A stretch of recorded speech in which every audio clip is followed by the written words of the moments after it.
गौरी पुत्र गणेश, आज हम खष्ट तिला एकादशी व्रत की कथा सुनाने जा रहे हैं। ध्यान से श्रवण कीजिए। एक समय दलभय ऋषि ने पुलस्त्य ऋषि से पूछा कि हे महाराज, पृथ्वी लोक में मनुष्य, ब्रह्म इत्यादि पाप महान पाप करते हैं। पराय धन की चोरी तथा दूसरी की उन्नति देखकर ईर्ष्या करते हैं। साथ ही अनेक प्रकार के व्यसनों में फंसे रहते हैं, फिर भी उनको नरक प्राप्त नहीं होता। इसका क्या कारण है?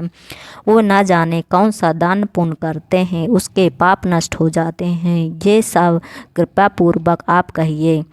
पुलस्त्य मुनि कहने लगे कि हे महाभाग, आपने मुझसे अत्यंत गंभीर प्रश्न पूछा। इससे संसार में जीवों का अत्यंत भला होगा। इस वेद को ब्रह्मा, विष्णु, रुद्र तथा इंद्र आदि भी नहीं जानते हैं, परंतु मैं आपको गुप्त तत्व अवश्य बताऊंगा। उन्होंने कहा कि माघ मास लगते ही मनुष्य को स्नान आदि करके शुद्ध रहना चाहिए। इंद्रियों को वश में कर काम, क्रोध, लोभ, मोह, अहंकार, ईर्ष्या तथा दोष आदि का त्याग कर भगवान का स्मरण करना चाहिए। पुष्प नक्षत्र में गोबर, कपास, तिल मिलाकर उनके कंडे बनाना चाहिए। उन कंडों में 108 बार हवन करना चाहिए। उस दिन मूल नक्षत्र हो तथा एकादशी तिथि हो तो अच्छे पुण्य देने वाले नियमों को ग्रहण कर स्नान आदि नित्य क्रिया से निवृत्त होकर देव की भगवान का पूजन करें और एकादशी व्रत धारण करें। रात्रि को जागरण करना चाहिए। उसके दूसरे दिन धूप, दीप, दैत्य आदि भगवान का पूजन करके खिचड़ी का भोग लगाएं। तत्पश्चात पेठा, नारियल, सीताफल, सुपारी आदि देकर स्तुति करना चाहिए। हे भगवान, आप ही तीनों को शरण देने वाले हैं। इस संसार सागर में फंसे हुए का द्वार करने वाले पुण्यकाज, हे विश्व भावन, हे शुभ्र ब्रह्मांड, हे पूर्वज, हे जगपते, आप महालक्ष्मी सहित इस तुच्छ अर्घ को ग्रहण करें। इसके पश्चात जल से भरा कुंभ घड़ा ब्राह्मण को दान करें तथा ब्राह्मण को श्यामा गौ और तिल का पात्र देकर भी उत्तम तिल स्नान भोजन दोनों ही श्रेष्ठ हैं। इस प्रकार जो मनुष्य जितने तिलों का दान करता है उतने ही 1000 वर्ष में वास करता है।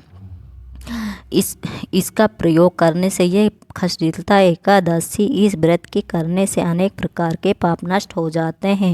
इसका कहकर पुलस्त्य ऋषि कहने लगे कि अब मैं तुमसे इस एकादशी की कथा करता हूँ। एक समय नारद जी ने भगवान विष्णु जी से यह प्रश्न किया और भगवान ने जो खष्टतिला एकादशी का महात्म्य नारद जी से कहा सो मैं तुमसे कहता हूँ। भगवान ने नारद से कहा कि हे नारद, मैं तुमसे सत्य घटना कहता हूँ, ध्यान पूर्वक सुनना। प्राचीन काल में मृत्युलोक में एक ब्राह्मणी रहती थी। वह सदैव व्रत किया करती थी। एक समय वह 1 मास तक व्रत करती रही। इसके कारण शरीर अत्यंत दुर्बल हो गए। यद्यपि ये अत्यंत बुद्धिमानी तथापि उसने कभी देवताओं को, ब्राह्मणों को नियमित अन्न या धन का दान नहीं किया करती थी।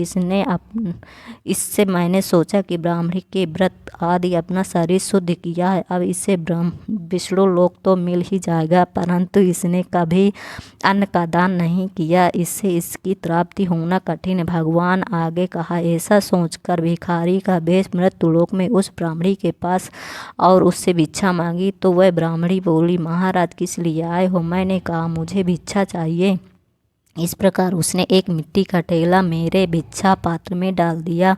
उससे स्वर्ग में लौट आया और कुछ समय बाद ब्राह्मणी शरीर त्याग कर स्वर्ग में आ गई। उस ब्राह्मणी को मिट्टी का दान करने से स्वर्ग में सुंदर महल मिल गए, परंतु उसमें अपने घर को अनादि सब सामग्रियों से शून्य पाया। घबराकर वह मेरे पास आई और कहने लगी, भगवान, मैंने अब आपके अनेक व्रत किए हैं, आपकी पूजा की, परंतु फिर भी मेरा घर अनादि सब वस्तुओं से सूना, इसका क्या कारण है?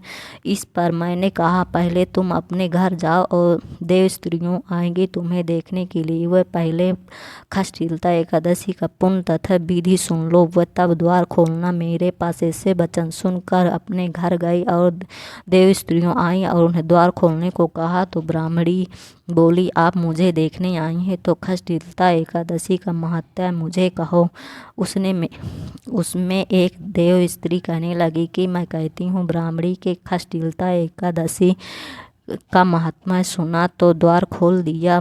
देवगणों ने उसको देखा कि वह गंधर्वी और असुरी वरन पहले जैसे मानुषित। उस ब्राह्मणी ने उसके कथा अनुसार खष्ट तिला एकादशी का व्रत किया। इसके प्रभाव से वह सुंदर रूपवती हो गई तथा उसके घर अनादि समस्त सामग्रियों से युक्त हो गया।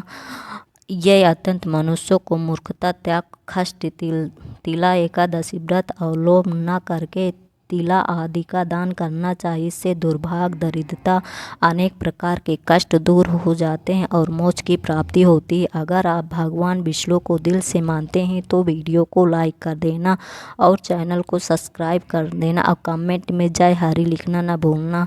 बोलो एकादशी माता की जय, बोलो गौरी पुत्र गणेश की जय। जैसे एकादशी माता सबकी रक्षा करती हैं वैसे हमारी रक्षा करें।